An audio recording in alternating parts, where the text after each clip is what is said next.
Okay, next we have some important points.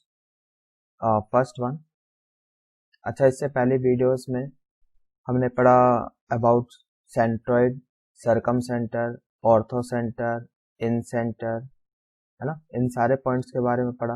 9 point centre, x centre, ये सब हमने पढ़ा है ना।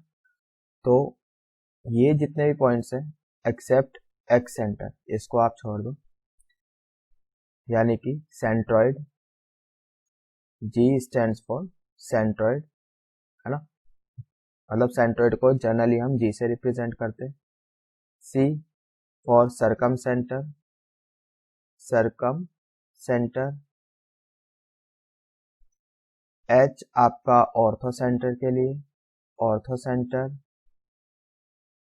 आई आपका incentre, incentre. And N stands for 9 point centre, है ना। ये सारे जो पॉइंट्स हैं 9 पॉइंट सेंटर। अब बात कर रहे हैं हम for equilateral triangle, for equilateral triangle. तो ये सारे points centroid, circumcentre, orthocentre, incentre, 9 point centre, ये सारे पॉइंट कॉन्साइड करते हैं, ठीक है। कॉन्साइड मतलब कई बार इस तरह से क्वेश्चन आ जाता है कि आपको ट्राइंगल के वर्टाइसिस गिवन होते हैं और मान लो आपसे ऑर्थो सेंटर पूछ लिया। अब ऑर्थो सेंटर निकालना तो इतना इजी नहीं है। अगर हमें ये पता चल गया कि हमारा जो वर्टाइसिस है वो इक्विलेटरल ट्राइंगल के वर्टाइसिस है, वो तो आप डिस्टेंस फॉर्मूला से साइड्स निकाल लो। तो अगर ये पता चल गया कि इक्विलेटरल ट्राइंगल है तो आप ऑर्थो सेंटर निकालने की जगह क्या करो, सेंट्रॉइड निकाल लो। इन सब में सबसे ज्यादा इजी पॉइंट निकालना क्या है, सेंट्रॉइड, है ना। तो इस टाइप के क्वेश्चन आते हैं, सो रिमेंबर दिस, ठीक, पहला। Then for isosceles triangle, isosceles triangle, centroid, circumcentre, orthocentre and incentre, these points are collinear, ठीक है। ये सारे पॉइंट्स कॉलिनियर होते हैं फॉर आइसोसेलेस ट्राइंगल के लिए, तो इसको ध्यान में रखा। Now next we have parallelogram, ठीक है। पैरेललोग्राम, पैरेललोग्राम में कुछ प्रॉपर्टीज हैं वो देखते हैं।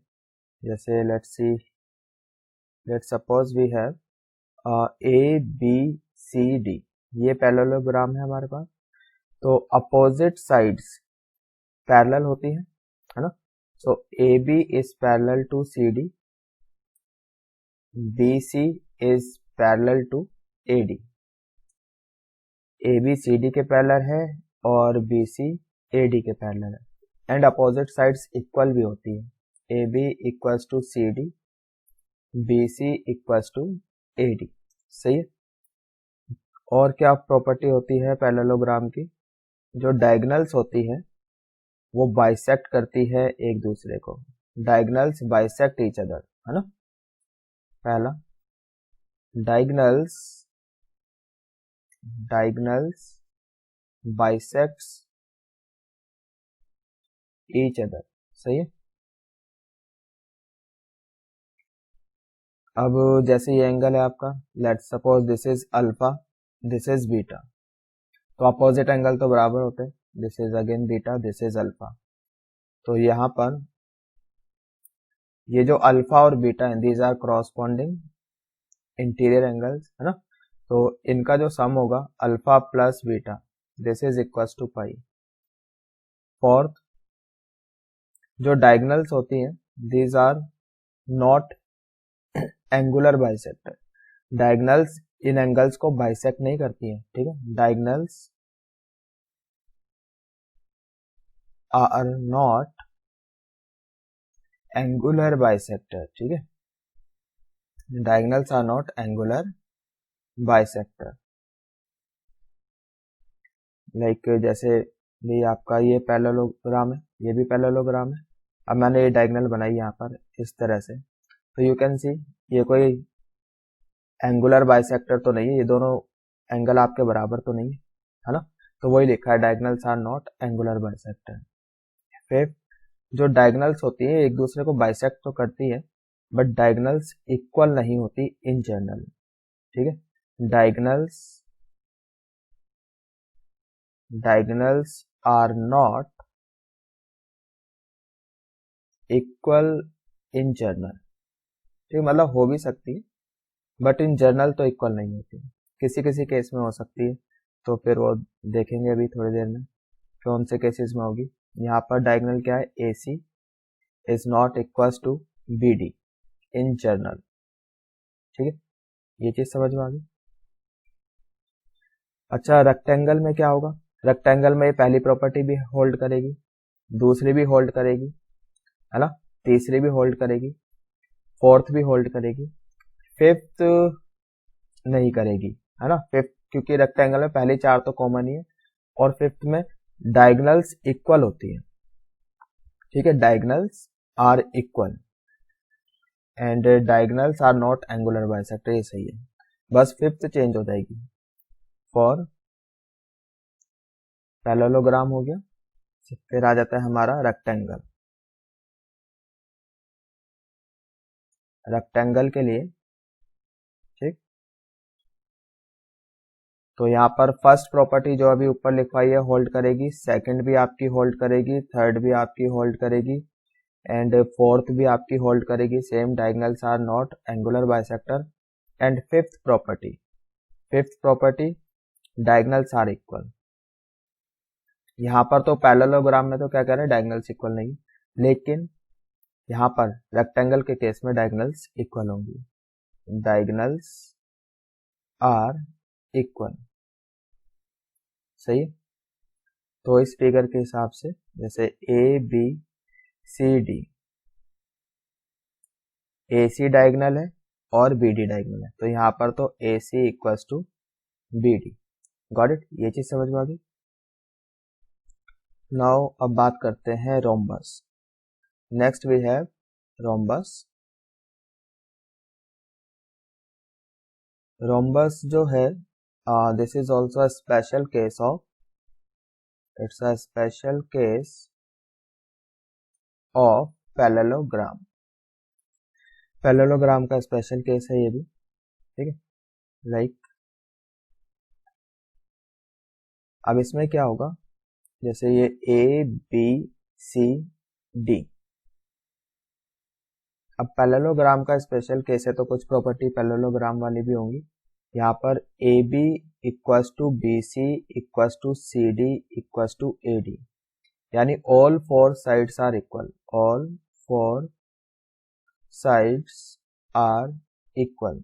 एक तो चारों साइड्स बराबर होंगी, of course opposite sides are parallel, opposite sides parallel होंगी, AB is parallel to CD and BC is parallel to AD।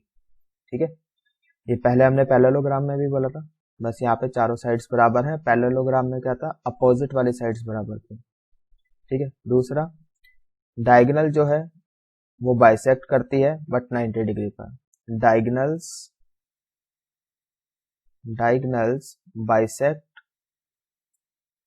Bisects each other at 90 degree, 90 degree पर बाइसेक्ट करती है। ठीक है, और क्या प्रॉपर्टी है इसमें, हाँ जी, यहाँ पर डायगोनल्स जो हैं AC and BD, these are diagonals, these are not equal in general। ठीक है, तो रोम्बस में डायगोनल्स इक्वल नहीं होती है। ठीक है, अब स्क्वायर की बात करें, चारों साइड तो स्क्वायर में भी बराबर होती है, तो जो बोल सकते हैं स्क्वायर क्या है, it's a special case of parallelogram और a special case of rhombus. अब उसमें क्या होगा, उसमें चारों साइड तो बराबर होंगी, डायगोनल भी बाइसेक्ट करेगी ईच अदर, प्लस उसमें डायगोनल्स भी आपकी इक्वल हो जाएगी। ठीक है, तो रोम्ब स्क्वायर के लिए fourth we have a square. अब स्क्वायर में देखते हैं क्या होता है। Let's say A B C D, ये हमारा स्क्वायर। अब इसमें जो रोम्बस के लिए हमने लिखा है फर्स्ट प्रॉपर्टी, चारों साइड्स बराबर है ना, तो यहाँ भी है A B equals to B C equals to C D equals to A D. all four sides are equal, ये सारी साइड्स बराबर है। दूसरा, opposite sides are parallel, of course वो पैरेलल होंगी। डायगोनल 90 डिग्री पर बाइसेक्ट करेगी यहाँ भी, ठीक। Diagonals bisects at 90 degree, rhombus में भी होती है, यहाँ भी होगी। तीसरा, रोम्बस में डायगोनल्स इक्वल नहीं थी, बट यहाँ पर स्क्वायर के केस में डायगोनल्स इक्वल हो जाएगी, तो A C equals to B D. Got it? ये चीज समझ में आ गई? आई होप जितना भी समझाया है सब कुछ क्लियर है।